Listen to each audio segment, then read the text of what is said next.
வணக்கம் அன்பர்களே.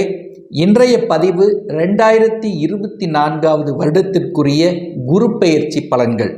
பொதுவாக குரு என்பவர் தனக்காரகர், குழந்தை செல்வத்துக்கு அதிபதி, அனைத்து விதமான சுப காரியங்களை செய்யக்கூடிய காரிய கர்த்தா, கடவுளினுடைய அனுகிரகத்துக்கு சொந்தக்காரரான இந்த குரு பகவான் பெயர்ச்சியானது வருகின்ற மே மாதம் 1ஆம் தேதி நடைபெற இருக்கிறது. அதன்படி பார்க்கும் பொழுது குரு பகவான் மேச மனையிலிருந்து ரிஷப மனைக்கு பெயர்ச்சியாகிறார். அந்த ரிஷப மனை என்பது கால சக்கரத்தினுடைய 2வது வீடு, அதாவது தனஸ்தானம், குடும்பஸ்தானம், வாக்குஸ்தானத்தில் அமர்ந்து கொண்டு தனம் சார்ந்த விஷயத்தில் ஏற்றத்தையும் குடும்பத்தை அமைத்து கொடுக்கக்கூடிய நிகழ்விலும் தன்னுடைய பேச்சு வாக்கு பழிதம் கொடுக்கக்கூடிய வகையில் இந்த குரு பெயர்ச்சியானது அமைய இருக்கிறது அப்படின்னு சொல்லலாம். அப்போ குரு பார்த்தால் கோடி நன்மை என்கின்ற விதத்தில் அந்த ரிஷப மனையில் இருக்கின்ற குரு பகவான் கன்னி மனையையும் விருச்சிக மனையும் மகர மனையையும் பார்த்து அந்த இடத்தை புனிதப்படுத்த போகிறார். அப்போ ரிஷப வீட்டில் இருக்கின்ற குரு பகவானால இந்த 12 ராசியினருக்கும் என்ன மாதிரியான பலன்கள் என்பதை டீட்டெயிலாக நம்ம இப்போ பார்க்க இருக்கிறோம். தனுசு ராசி அன்பர்களே, இந்த 2024 வருடத்தினுடைய குரு பெயர்ச்சியால் மிகப்பெரிய மாற்றங்களையும் திருப்பங்களையும் சந்திக்கக்கூடிய ஒரு ராசின்னா அது தனுசு ராசின்றே சொல்லணும். ஏன்னா குரு பகவான் இப்போ 6ஆம் இடத்துல அமர இருக்கிறார். அதாவது 6ஆம் இடம் என்பது சத்ருஸ்தானம், கடன், நோய் எதிர்ப்பு, பகை என்கின்ற இடத்துல குரு பகவான் அமர இருக்கிறார். அப்போ இந்த வருடம் உங்களுடைய சிந்தனைகள் எல்லாமே கடன் சார்ந்ததாகவே இருக்கும். ஒன்று, ஏற்கனவே கடன் இருந்தவர்கள் என்னன்னா கடனை அதை அடைப்பது, எப்படி அடைப்பது அப்படிங்கிற அந்த தன்மை, ஆனால் அடைக்கக்கூடிய சாத்தியக்கூறுகளை நிச்சயமாக உருவாக்கும். அல்லது கடனை வாங்கி ஒரு வீடை கட்டுவது, அதாவது சொத்துக்களை வாங்கக்கூடிய யோகம். அப்போ வீடு கட்டுவதற்கு ஒரு கடன், அல்லது தொழிலை அபிவிருத்தி பண்ணுவதற்கு ஒரு கடன். ஸோ இந்த மாதிரி கடன் அப்படிங்கிற தன்மை இந்த வருடம் நிச்சயமாக இருக்கும்.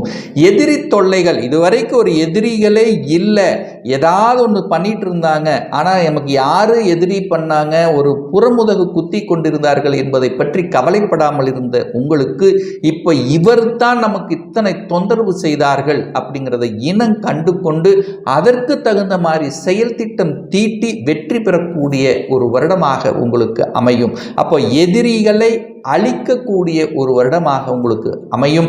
அதே சமயத்தில் உடல்நலம் சார்ந்த விஷயத்தில் ஏற்கனவே ஏதாவது ஒரு உடல்நலம் தொந்தரவு பிரச்சனையோடு இருக்கின்ற தனுசு ராசி என்பவர்கள் அந்த உடல் நலம் சரியாகக்கூடிய வாய்ப்பு, ஒரு நல்ல டாக்டர், நல்ல ஆஸ்பத்திரி உங்களுக்கு கிடைக்கும். ஸோ அதிலிருந்து விலகக்கூடிய, அந்த உடல் நலத்திலிருந்து வந்த பிரச்சனைகளிலிருந்து விடுதலை கொடுக்கக்கூடிய தன்மை, அல்லது உடலை நன்றாக பார்த்து கொள்ளணும், அக்கறை எடுத்துக்கொள்ளணும் என்கின்ற எண்ணங்கள், உறுதிப்பாடு உங்களுக்கு நிச்சயமாக இருக்கும். அதற்கு தகுந்த மாதிரி உடற்பயிற்சி, ஸோ இந்த மாதிரி பண்ணக்கூடிய தன்மை, அதாவது உடலை நன்றாக பார்த்து கொள்ளணும் என்கின்ற அக்கறை, அந்த எண்ண உணர்வுகள் அதிகமாக இந்த வருடம் உங்களுக்கு இருக்க போகுது அப்படின்னு சொல்லணும்.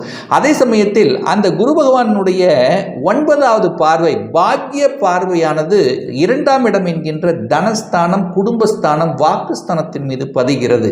அப்போ 2ஆம் இடத்தை வலுப்பெறுகிறது அப்படின்னு அர்த்தம். அப்போ 2ஆம் இடம் என்ன? தனம். அப்போ தனக்காரகனான குரு பகவான் தனஸ்தானத்தை பார்ப்பது மேன்மை. அப்போ பணம் உங்களுக்கு நன்றாக வரப்போகிறது. ஒரு வேலையாக இருந்தாலும் சரி, அல்லது தொழில் செய்தால் இருந்தாலும் சரி, உங்க குடும்பத்துக்கு தனம் வரப்போகிறது அப்படிங்கிறது அர்த்தம். அதே சமயத்தில் பொருளாதார ஏற்றங்களை கொடுக்கும். அப்போ ஒரு நல்ல வேலை இருந்தால் தான் நல்ல சம்பளம், அல்லது அதாவது தொழிலை அபிவிருத்தி செய்தான்னா நிறைய கிளைகளை உருவாக்கக்கூடிய திட்டங்கள் அல்லது செயல்பாடுகள் வகுத்து, நல்ல ஒரு ஸ்ட்ராட்டஜி பிளான் வகுத்து, திறம்பட வகுத்து, ஒரு நல்ல லாபம், தன லாபங்களை பெருக்கிக் கொள்ளக்கூடிய ஒரு நல்ல வருடமாக அமைகிறது.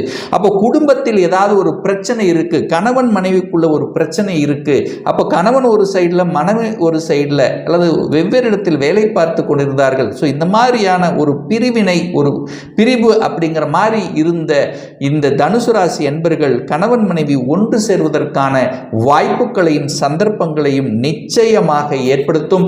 இதுவரைக்கு தன்னுடைய வாக்கு பலிக்கல, அல்லது என்னுடைய பேச்சை என்னுடைய குடும்ப உறுப்பினர் கூட கேட்கல அப்படின்னு இருந்து வருத்தப்பட்டு கொண்டிருந்த தனுசு ராசி என்பவர்களுக்கு இப்போ நீங்க பேசக்கூடிய அந்த வார்த்தைகள், நீங்க சொல்லக்கூடிய செயல்பாடுகள் அத்தனையும் உங்க குடும்ப உறுப்பினர்கள் கேட்கக்கூடிய தன்மையை உருவாக்கும். அப்போ குடும்பம் நன்றாக இருக்க போகிறது, தனம் நன்றாக இருக்க போகிறது, உங்களுடைய வாக்கு பலிதமாக கூட இருக்க போகிறது. அதே சமயத்தில் உங்க பேச்சின் மூலமாக செய்யக்கூடிய தொழில்கள் மூலமாக, தன்னுடைய அறிவு புத்தி மூலமாக செய்யக்கூடிய அனைத்து விதமான தொழில்கள், கன்சல்டன்சி, தரகு, கமிஷன், மார்க்கெட்டிங், இந்த மாதிரி துறையில் இருக்கின்றவர்களுக்கு கணிசமான லாபத்தை தரக்கூடிய ஒரு நல்ல வருடமாக அமைய போகிறது அப்படின்னு சொல்லலாம். அதே சமயத்தில் குரு பகவானுடைய பார்வை தனது 5ஆம் பார்வையாக அந்த 10ஆம் இடத்தை பார்க்கிறார். அப்ப 10ஆம் இடத்தை பார்த்தால் பதவி பறிபோகும் என்று சொல்வார்கள். அப்படி கிடையாது. பதவி மாற்றத்தை தர காத்து கொண்டிருக்கிறது, வேலை மாற்றத்தை தர காத்து கொண்டிருக்கிறது. எந்த மாற்றங்கள் வந்தாலும் அது ஒரு நல்ல மாற்றங்களாகவே உங்களுக்கு அமைய இருக்கிறது அப்படின்னு சொல்லலாம். அப்ப இதுவரைக்கும் ஒரு நல்ல வேலை கிடைக்கல, அதாவது படித்த படிப்புக்குண்டான வேலை இல்லை, ஏதோ ஒரு வேலையில் இருக்கிறவங்க இப்போ உங்களுக்கு படித்த படிப்புக்குண்டான வேலை கிடைக்கக்கூடிய வாய்ப்புகள் சந்தர்ப்பங்களை கொடுக்க போகிறது. அதே சமயத்தில் ஒரு வேலை மாற்றம், ஒரு மாறலாம் ஒரு என்கின்ற எண்ணத்தில் இருப்பவர்களுக்கு நிச்சயமாக ஒரு நல்ல மாற்றம், அதுவும் நல்ல ஒரு சம்பளத்துடன் மாறக்கூடிய வாய்ப்புகள் சந்தர்ப்பங்கள் இருக்கிறது. அந்த கேது உங்க 10ஆம் இடத்தில் இருக்கிறதுனால, அந்த குரு கேது காம்பினேஷனால, கேல யோகத்தினால உங்களுக்கு தொழில் மூலமாக ஒரு நல்ல வருமானம் கிடைக்கக்கூடிய தன்மை அங்கு கேது அங்கு இருக்கிறதுனால, கேதுங்கிறது உள்ளுணர்வு சக்திங்கிறதுனால, கேதுங்கிறது ஞானக்காரகன் அப்படிங்கிறதுனால நிச்சயமா இப்படி தொழில் செய்தால் நமக்கு லாபம் கிடைக்கும். ஒரு நல்ல ஸ்ட்ராட்டஜிக் பிளான் வகுத்து திறம்பட செய்து அதன் மூலமாக தொழிலில் உங்களுக்கு கௌரவத்தையும் புகழையும் நிலைநாட்டக்கூடிய ஒரு நல்ல வருடமாக அமைகிறது இந்த தனுசு ராசி அன்பர்களுக்கு அப்படின்னு சொல்லணும். இதுவரைக்கும் ஒரு நல்ல வேலை கிடைக்கல, இனிமேல் அப்ளை பண்ண எனக்கு கிடைக்குமானா நிச்சயமா இந்த மே மாதத்துக்கு பிறகு உங்களுக்கு நல்ல வேலையில் செட்டில் ஆகக்கூடிய வாய்ப்புகள் சந்தர்ப்பங்களை கொடுக்கும்.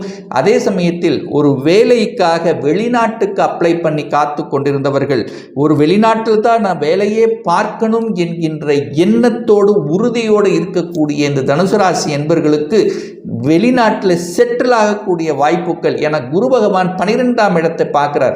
12ஆம் இடம் என்பது வெளிநாட்டு தொடர்புகளை கொடுக்கக்கூடிய, அல்லது வெளிநாட்டில் வேலை பார்க்கக்கூடிய, அல்லது வெளிநாட்டில் PR அப்ளை பண்ணி காத்து கொண்டிருப்பவர்களுக்கு அங்கேயே குடியுரிமை வழங்கக்கூடிய தன்மை, இது எல்லாமே சிறப்பாக இருக்கிறது அப்படின்னு சொல்லலாம். அப்போ வெளிநாட்டில் போயிட்டேன், ஆனால் அங்கே செட்டில் ஆகவே முடியலையே, ஒரு நல்ல வேலை இல்லையே, நான் நினைச்ச வேலை இல்லையே, என்னுடைய படித்த படிப்புக்கு உண்டான வேலை இல்லையே, இந்த மாதிரியான ஒரு ஏக்க உணர்வோடு இருக்கின்ற தனுசு ராசி என்பவர்களுக்கு இந்த வருடம், இந்த குரு பயிற்சிக்கு அப்புறம் பார்த்தீங்கன்னா தனத்தாலையும் தொழில் சார்ந்த விஷயத்தாலும் திருப்தியாக இருக்கக்கூடிய ஒரு நல்ல வருடமாகவே உங்களுக்கு அமைய இருக்கிறதுன்னு சொல்லலாம். 3ஆம் இடத்துல சனி இருக்கார். முயற்சி ஸ்தானத்தில் சனி இருப்பது சிறப்பு. அப்போ முயற்சி அனைத்தும் பலிதமாக கூடிய தன்மை. அப்போ தனம் சார்ந்த விஷயத்தில் நீங்கள் எடுக்கக்கூடிய அத்தனை முயற்சிகளும் பலிதம். குடும்பம் அமைக்கணும் என்கின்ற ஆசைப்பட்டு கொண்டிருந்தவர்கள், என குரு போய் 6ல் மறைஞ்சிட்டாரே, ஆனால் குரு குடும்பஸ்தானத்தை பார்க்கிறார். ஒரு நல்ல தசாபுத்தி உங்களுக்கு நடக்குமேயானால் நிச்சயமாக குடும்பத்தை அமைத்து கொடுக்கும். திருமணம் சார்ந்த சுப காரியங்களையும் செய்யுங்கிறதுல எந்தவித மாற்று கருத்தும் இல்லை.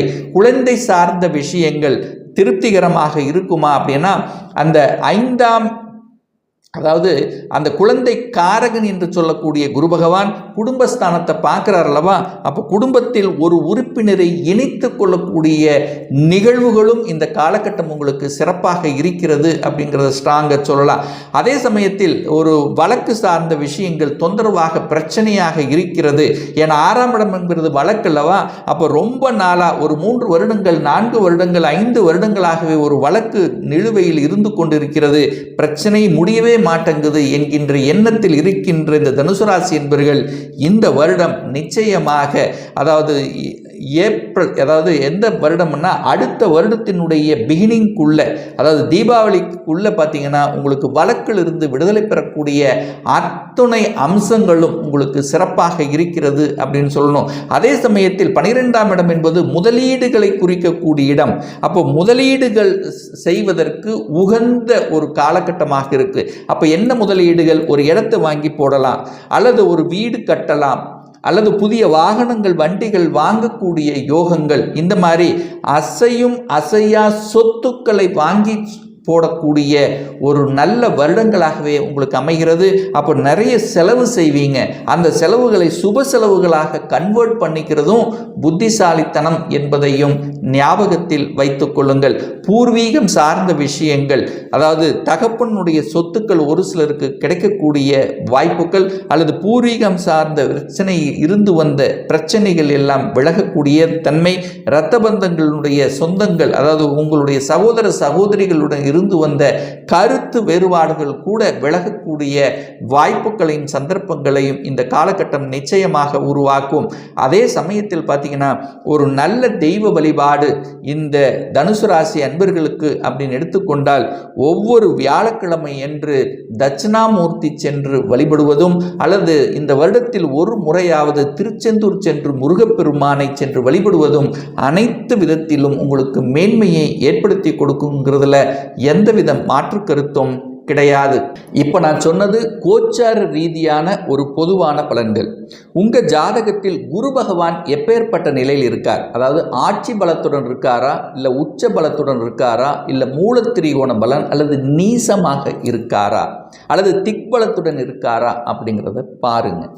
அதே சமயத்தில் குரு பகவான் சுப கிரகங்களுடைய பார்வை பெற்றிருக்கா, அல்லது அசுப கிரகங்களுடன் இணைகிறார்களா, அல்லது பார்த்திருக்காரா, என்ன தசாபுத்தி, இதை பொறுத்தும் அதனுடைய பலன்கள் வேறுபடும். ஒரு துல்லிய பலன் வேணும் அப்படின்னா உங்கள் ஜாதகத்தில் கிரகங்கள் எப்படி இருக்கிறது, அதாவது 9 கிரகங்கள் எப்படி இருக்கு, என்ன மாதிரியான ஆதிபத்தியம், எத்தனை டிகிரியில் இருக்கார், இப்போ என்ன நடப்பு, தசா புத்தி அந்தரம் சூட்சமம், இவைகளை வைத்துக்கொண்டு நீங்கள் கேட்கக்கூடிய எந்த கேள்வியாக இருந்தாலும் சரி, இந்த வருடத்தில் சொந்த தொழில் செய்வதற்கான விதி கொடுப்பினை நம்முடைய ஜாதகத்தில் இருக்கா, அப்படி இருக்கக்கூடிய பட்சத்தில் எப்போ நம்ம சொந்த தொழிலை ஆரம்பிக்கலாம், இப்போ நான் +2 முடிச்சிட்டேன், என்ன படிக்கலாம், என்ன கோர்ஸ் எடுத்து படித்தால் நமக்கு நன்று, என்ன வேலை நமக்கு கிடைக்கும், எப்போ வேலை கிடைக்கும், எப்போ ப்ரமோஷன் கிடைக்கும், எப்போ நமக்கு திருமணம் நடக்கும், எப்போ நமக்கு குழந்தை பாக்கியம் அமையும், இது போன்ற கேள்விகளுக்கு துல்லிய பதிலை நம்மால் கூற முடியும். ஒரு பர்சனல் கன்சல்டேஷன் எடுத்துக்கணும், அதாவது உங்களுடைய ஜாதகம் பார்க்கணும் என்று விருப்பமுடைய அன்பர்கள் டிஸ்பிளே தெரியக்கூடிய நம்பருக்கு வாட்ஸ்அப் மூலியமாகவோ ஃபோன் கால் மூலமாகவோ தொடர்பு கொண்டு அப்பாயின்மெண்ட் பெற்றுக்கொண்டு கன்சல்டேஷன் எடுத்துக்கலாம். இந்த பதிவு நிச்சயமாக உங்களுக்கு ஏதாவது ஒரு ரூபத்தில் யூஸ்ஃபுல்லாக இருக்கும் அப்படிங்கிறது நினைக்கிறேன். அப்போது நிச்சயமாக, அதாவது லைக் பண்ணுங்கள், கமெண்ட் பண்ணுங்கள், உங்கள் நண்பர்களுக்கும் உறவுகளுக்கும் ஷேர் செய்யுங்க. நம்ம சேனலை ஃபஸ்ட்டு டைம் நீங்கள் பார்ப்பவர்கள் என்றால் மறக்காமல் சப்ஸ்கிரைப் பண்ணிக்கிங்க. பக்கத்தில் இருக்கின்ற பெல் பட்டன் மற்றும் ஆல் நோட்டிஃபிகேஷனை கிளிக் பண்ணும்போது நான் போடக்கூடிய அடுத்தடுத்த பதிவுகள் உங்களுடைய நோட்டிஃபிகேஷனில் வந்து சேரும்.